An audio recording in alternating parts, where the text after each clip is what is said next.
Hey uplifters, welcome back to our channel. So I got another procrastination video for you guys today. We're almost done with the posts that I'm pulling all of these verses about procrastination from. There'll be one more after this one, so we're almost done. We're taking all the steps. So I'm gonna just review the steps we've already covered, and we'll get into today's. So we have identified what the goal is.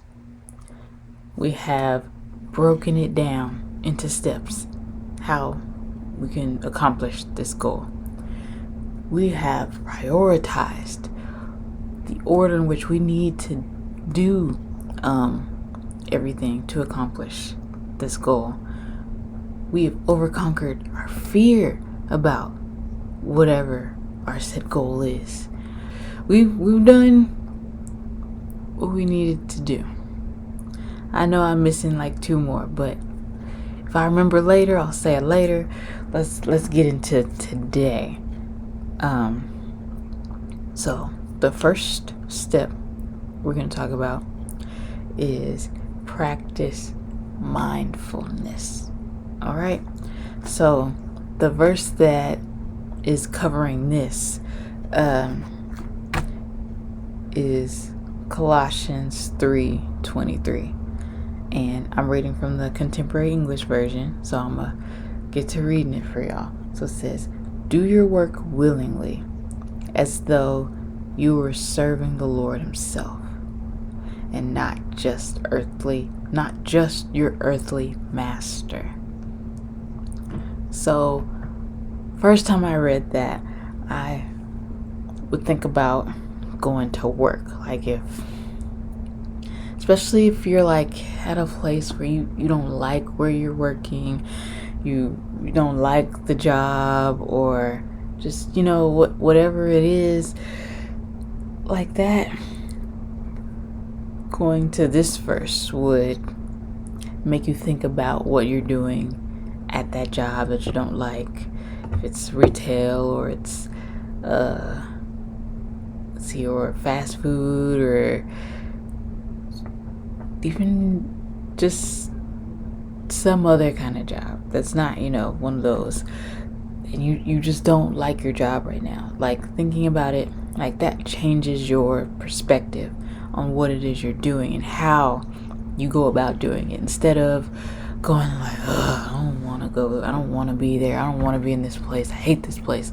Like, think about how the work you're doing, think about it not as you're doing it for whomever your boss is, that you're doing it for the Lord. Like, everything we do should be for, we should do it like we're doing it for the Lord. So how we work at work, how we are at home with our family, how we treat our kids, how we go into anything, how we pour into anything is how we should pour into everything. If you're pouring in like you're supposed to be, like you're doing it for God. So when I was reading some devotionals on this verse, I got a couple different things that I know I want to share with you guys. Like working with enthusiasm and serve God through your work. So like I was saying, like changing your mindset, changing your perspective, so that when you come into work, you're not coming in already way down here. You're coming in up here because you get to have that job. You get to work for these people. You get to work with these people. You know what I mean? Instead of, I have to work with these people, I have to be here. Like, just your mindset can improve your entire day at work, your entire outlook on work, and change how you feel at work. In another verse, it says heartily. Let me see if I can find that verse. Okay, in the King James Version, it says it. So in the King James Version, it says, "And whatsoever ye do, do it heartily, as to the Lord, and not unto men." So, like, in the devotionals and stuff I was reading and commentaries, one of them talked about heartily. So from the King James Version, and it says that means to do something with genuine conviction and enthusiasm from the soul. So,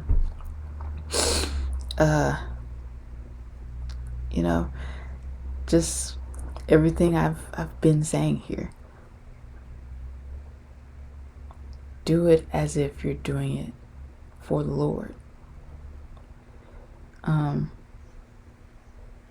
And this also can give dignity to whatever kind of work you're doing, whether it's sweeping the floors, changing dirty diapers, or washing dishes in like a kitchen.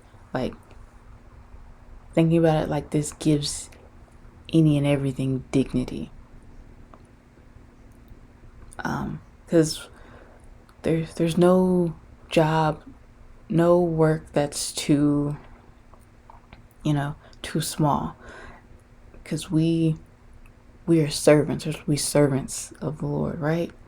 Jesus was a servant. So for us to look at look down upon certain jobs, like, especially if you were once there yourself, like, you can't operate like that. You can't do that.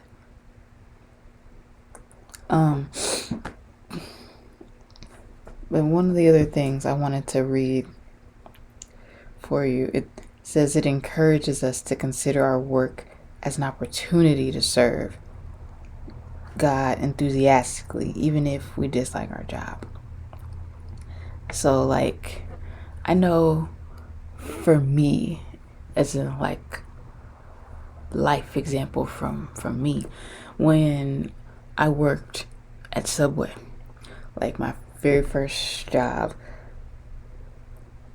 I definitely wasn't like in the word. I definitely didn't know this verse, but that's how I operated. Like, I gave and poured in definitely more than some of the other people. Like, I worked my behind off there, and I didn't cut corners. That's why, like, one night when I had to close by myself, I was there till like 1 a.m, because that's how long it took to do everything that you have to do to close the store. And I remember my boss, like, the next day asking, I think he asked, like, what took so long. Like, I don't really remember what my answer was at the time, but, like, I take the time to do everything and do it right. I don't take shortcuts. Because, if I'm honest, you would take some shortcuts, or, like, or just try to stretch out things. Like, I know, like, making the tuna there, like, the ungodly amount of mayo he would put in there when he made the tuna. Oh my Lord, it was so much mayo. I'm like, do you want tuna with it? Like, it was like this much mayo in there and like this much tuna. I'm like, that's nasty. You're just feeding people a bunch of mayo. That's nasty. Like, I don't know, maybe it's me and I'm a texture person, and that just seemed nasty to me. Like, I couldn't do that. But just as far as cleaning the store, do it like I didn't take certain shortcuts. I did everything how, if I were the boss, how I'd want my workers to work for me. I did it like that. So when we're practicing mindfulness, change your mindset, change your perspective on who it is you're working for. So that's step practicing mindfulness. The next step we're talking about is reward yourself, because you got to do that too, you know. And so the verse this is coming from is 1 Corinthians 15:58. It says, "My dear friends, stand firm and don't be shaken. Always keep busy working for the Lord. You know that everything you do for Him is worthwhile." You hear that? Everything we do for Him is worthwhile. Everything, you guys. I'm just gonna read y'all all the stuff, like the notes I took, and then just talk the rest of it. So, because Jesus rose from the dead, our efforts to serve Him are meaningful and will not be wasted. Steadfast and immovable. These phrases signify a firm commitment to Christ, not wavering or being easily swayed by challenges or doubts. Abounding in the work of the Lord. This means actively engaging in ministry and service to others, motivated by the hope of the resurrection. And your labor is not in vain. This is a powerful reassurance that even when Christian work seems difficult or unrecognized, it is valued by God and has eternal significance. So, like, especially if you're in a place where you're feeling just beaten up by where you are, you feel like what you're doing is meaningless. Know that it isn't. It's not meaningless. It's not done in vain. There's a purpose for what you're doing. And I feel like when you feel like at your lowest is when your breakthrough is coming. But it doesn't come if you quit. Like, you can't stop there. So give yourself a pat on the back for where you are right now. Like, it took hard work for you to get to this point. You know what I mean? Like, at one point you prayed to be where you are. So don't forget that those prayers were answered. Just because you're in a new season and praying new prayers, don't forget what those old prayers were, because you prayed to be where you are. So, like, give yourself some grace, okay? Like, don't get too caught up in just everything that you're in the midst of right now. Don't allow the enemy to cloud your mind and have you feeling like and seeing like what you're doing is for nothing, because it's not. You're doing it for a greater purpose. You're doing it for more than what you might get or see or receive here on earth. You're doing it for when we get up there. You're doing it to store up your treasures in heaven. You're doing it for so much more. So celebrate the little wins. Celebrate you. Celebrate getting this far. Because not everybody got to where you are. Some people gave up. They turned around. They couldn't get here. But you are here and you're going to keep going. But not if you quit. Not if you give up. Not if you don't change your perspective. Not if you are not mindful of what you're doing it for. So, as far as procrastination goes, you guys, we're almost done. We got one more video. We got 2 more verses left to overcome our procrastination, because we're not going to procrastinate no more, right? We done procrastinating. We've identified our goal. We've let's see, we've identified our goal. We've broken it down into steps. I'm gonna pull it up so it'll be easier. Yeah. So we've set the clear goal. We've broken that down into smaller steps. Then we prioritized those steps so we know what order we need to do them. Then we create a schedule so that we know once we prioritize what needs to happen first, we schedule it out. Because just prioritizing it, like, yeah, you might get to it, but if you make an exact schedule, like I have to do this here, this here, this here, and this here, it's more likely you're going to get it done. Then you got to overcome your fear, because accomplishing something new can be scary. Doing something you haven't done before can be scary. So you have to overcome that fear.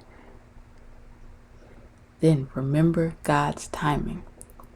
Because just because you want it now, you might not be ready now. God might be preparing you for it later. So just because it didn't happen this month or this year, don't get too antsy. Remember, you're on God's timing, not your timing. Then today, practice mindfulness. All right? Change that perspective so that you're not going into the work that you have to do. Even ministerial work sometimes can feel like thankless or fruitless, and you can just kind of be in a rut with it. Like, change your mindset so that you are excited about what you're about to do, that you are like just on cloud nine about it instead of like feeling weighted down by it. And our last step for today, reward yourself, because you've worked hard to get this far. So don't forget that. Don't neglect that, because it took work for you to get here. I know you're trying to get over there, but in God's timing, you'll be over there. Worry about right here. Can't wait to talk to y'all guys next time and finish this procrastination series, y'all. We almost done. I'll talk to y'all next time. Bye.